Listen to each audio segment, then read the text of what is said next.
Vamos falar agora, voltar ao tema saúde, porque a gente está vivendo uma situação muito séria no país. E eu quero começar trazendo o atrativo, porque é doce, lembra o gosto de fruta, mas é extremamente tóxico. Considerado um risco para a saúde e cada vez mais os jovens fazem uso dos cigarros eletrônicos no Brasil, mesmo sendo proibido pela Anvisa. E olha, nós estamos aí em plena campanha contra o tabagismo e o INCA trouxe como tema agora em 2024, abre aspas, pode não parecer, mas o cigarro eletrônico é cigarro. E eu vou conversar hoje, eu estou recebendo aqui no estúdio o Dr. Paulo César Correia, ele que é pneumologista, né, e faz parte aí da comissão, né, contra o tabagismo da Sociedade Brasileira de Pneumologia, né, Paulo? Perfeito, Mônica. Muito obrigada por ter vindo. Um prazer estar aqui com você e com o seu público para dirimir algumas dúvidas e falarmos dessa realidade preocupante. E Exatamente. A gente precisa educar as pessoas, né, Mônica? E assim, um dos aspectos que você começou tocando muito bem é essa questão da atratividade do cigarro eletrônico. Então, ele vem, digamos assim, todo o kit do século XX de normalização através de indústria, de entretenimento, cinema, aquela rede do N vermelhinho, está presente. Mas nós temos algumas especificidades, como o uso das redes sociais, né, e de influências que propalam esses produtos, eles recebem para isso e eles envolvem esses produtos numa atmosfera irreal. É como se fosse vapor de água. Johnny Depp, por exemplo, tem um filme que está sentado no vagão e Angelina Jolie chega e fala assim, não, fica tranquila, eu posso fumar aqui fechado, que é só vaporzinho de água. E não é. E não é. O que ele tem na composição, doutor Paulo? Para produzir a fumaça, sim, é fumaça, não é vapor de água, existe propileno glicol e glicerina vegetal. Então, eles produzem a fumaça. Essas substâncias produzem uma série de aldeídos, formaldeído, acetaldeído. O formaldeído é um cancerígeno conhecido, né? Ele leva a nicotina, mas as substâncias químicas reagem. No cigarro eletrônico é um meio químico completamente diferente do cigarro convencional. A gente sabe que são em torno de 2.000 substâncias químicas. A maioria das substâncias químicas são desconhecidas, mas o que a gente já sabe que tem lá, formaldeído, né, os sais de nicotina, você acrescentar ácido benzoico que vira benzeno, que é outro cancerígeno grau 1. Então, assim, é um meio super complexo quimicamente, mas a preocupação nossa, Mônica, é que ele é atrativo mesmo para pessoas que não fumaram. Então, veja bem, o programa de tabagismo, né, feito pelo INCA conseguiu diminuir muito a prevalência. E tem várias pessoas que eram ex-fumantes e que voltaram a fumar. Os nossos jovens estão iniciando, principalmente os jovens de poder aquisitivo melhor, estão iniciando com cigarro eletrônico. E outra questão atual é o uso de múltiplas formas de nicotina. Então, tudo isso nos preocupa muito. Por quê? Usando cada vez mais cedo. Eu estava lendo uma pesquisa ontem, mostra que a partir dos 11 anos é uma criança. É uma né? criança. Está usando como forma, por vários fatores, assim.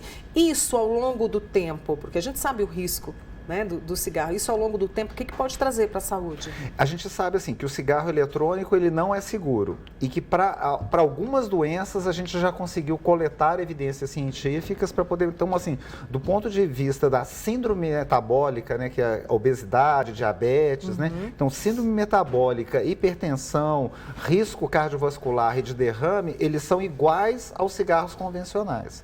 Uma coisa que é um problema é que é o 1 mais 1 que é mais do que 2, Mônica, que é assim, o padrão de uso é que o adolescente começa, o jovem, criança, adolescente, ele começa com cigarro eletrônico, mas o cigarro eletrônico aumenta o mercado de nicotina, então eles consomem outras formas, cigarro comum, cigarro de palha, narguilé, e esse uso, o uso mais frequente é o que a gente chama de uso dual, a pessoa usa as duas coisas, e quando você usa o uso dual, ele aumenta os riscos. Então, por exemplo, você soma o risco de hipertensão do cigarro comum com o risco do cigarro eletrônico para ter mais risco ainda.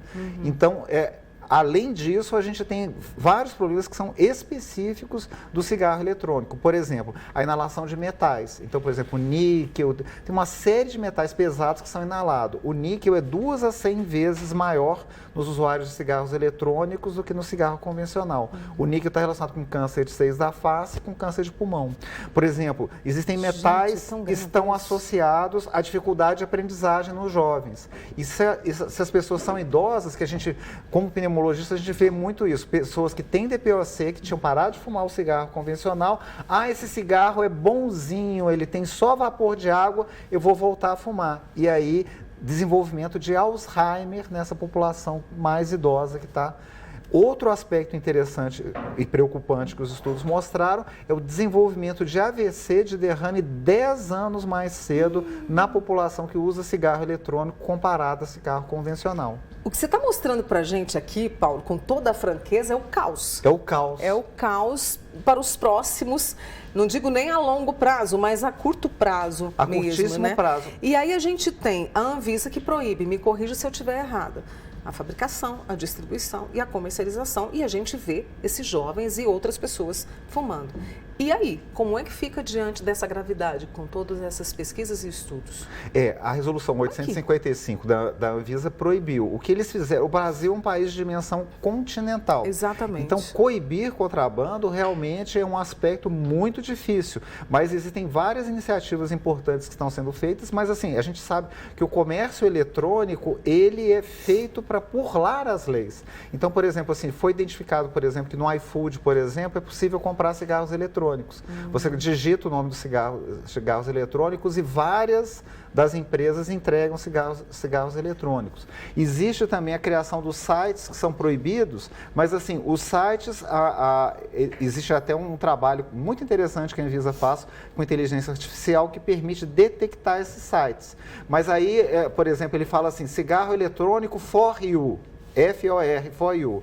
Eles descobrem e tiram do ar. No dia seguinte tem cigarro eletrônico for, número 4, you, e as pessoas vão lá para poder... Então, é uma batalha difícil. Difícil, muito difícil. Porque a gente conseguiu reduzir, eu nesses mais de 30 anos que eu tenho de carreira, a gente sempre veio falando sobre os perigos do cigarro. E a gente conseguiu diminuir muito o número, né, de pessoas. Será que a gente vai perder essa batalha? Não, a gente não vai perder, mas a gente precisa ter vigilância, né? Então, assim, tem um pensador grego que falou uma coisa, né? Os que não gostam de política são governados pelos que gostam, né? Então, o nosso preço é a eterna vigilância, né? Nós temos que estar vigilantes. Por exemplo, eu recentemente fui a Brasília, numa audiência pública da Comissão de Assuntos Econômicos, porque existe uma senadora que está fazendo lobby para a indústria, tem um projeto para liberar, indo contra o que a resolução da Anvisa definiu e querendo liberar cigarros eletrônicos no Brasil. É muito preocupante também a gente ver, Mônica, que as políticas de ambientes livres de fumo avançaram tanto no Brasil e a gente viu a renormalização, né, do tabagismo, né, do uso. Eles descolaram o cigarro eletrônico como se não fosse tabagismo. Não é tabagismo. É tabagismo. É cigarro, ponto. É cigarro. Por isso que a campanha do INCA foi feita nessa dimensão para desmistificar. Mas é impressionante como rapidamente isso aconteceu. Numa entrevista qualitativa que eu fiz com alguns alunos de medicina, os alunos de medicina fumam cigarros eletrônicos tanto quanto, talvez até mais, do que jovens que não são estudantes de medicina. E perguntei para minha aluna, me fala o que você sabe do cigarro eletrônico. Ela virou para mim e falou assim, professor, cigarro eletrônico, cigarro saudável? Então, veja a gravidade, é uma estudante de medicina que daqui a pouco vai ser médica. Então, a gente vê que as redes sociais estão formatando o pensamento. Então, mesmo estando na universidade, ela adquire as informações, o conhecimento dela sobre cigarro eletrônico com influencer e como rede social, como os outros jovens também fazem. E aí, no caso, a gente tem muitos pais acompanhando agora. Qual que é o seu recado? Você, como esse profissional que você é, né, que está aí nessa frente de batalha, qual que é o seu recado? A primeira Porque coisa... você falou da vigilância, que a gente tem que estar prestando atenção lá em Brasília para ver o que está acontecendo, Sim. Né? Isso é fato. Como cidadãos, nós temos que estar envolvidos e saber, né, os projetos que estão em votação, enfim, né, temos que fazer advocacy, né, de boas políticas públicas, mas, assim, começa em casa, né, Mônica? Então, assim, nossos pais, né, o sentido sociológico do homem viver 80, 90, 100 anos é ser avô e ser avó, né, que são importantes para a educação dos netos, né? Então, assim, droga é conversa de cozinha. Então, quando você for reunir sua família, né, tem uma notícia, você comente, olha, eu vi no programa da doutora Mônica, tem um pneumologista que é estudioso e tudo mais, que falou, não é só vapor de água, né? As próprias escolas não podem se omitir, a gente vê por um lado, muitas vezes, os pais terceirizando a educação dos filhos e as escolas também se omitindo, né?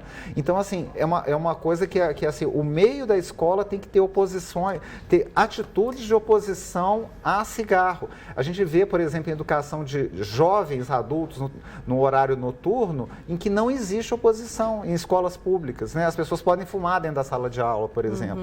E isso não é uma coisa correta, né? E outra coisa que é importante é, assim, existem várias séries, mas no Netflix tem uma série que chama Big Vape, que é interessante ver, ele fala sobre a trajetória do cigarro eletrônico de 4 letrinhas nos Estados Unidos, mas é inclusive é interessante os pais e os avós verem com os adolescentes para suscitar raciocínio neles. Olha como é que os jornalistas constroem a história como se eles fossem, assim, sabe, Sancho Panças querendo ir contra o moinho de vento da indústria tradicional. Eles não estavam querendo dar alternativa para as pessoas, estavam querendo escravizar as pessoas num produto que oferece mais nicotina ainda, que os sais de nicotina tiram a aspereza da nicotina alcalina da garganta e fazem com que a pessoa use mais nicotina.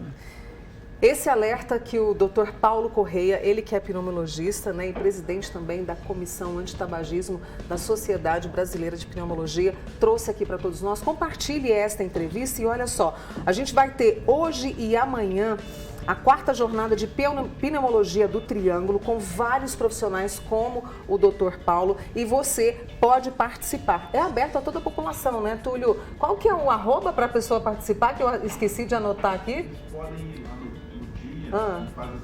Aonde que vai ser? Bloco 8C do Umuarama. Você pode fazer a sua inscrição na hora, hoje a partir das 6 horas da tarde, tá bom? Obrigada, Paulo.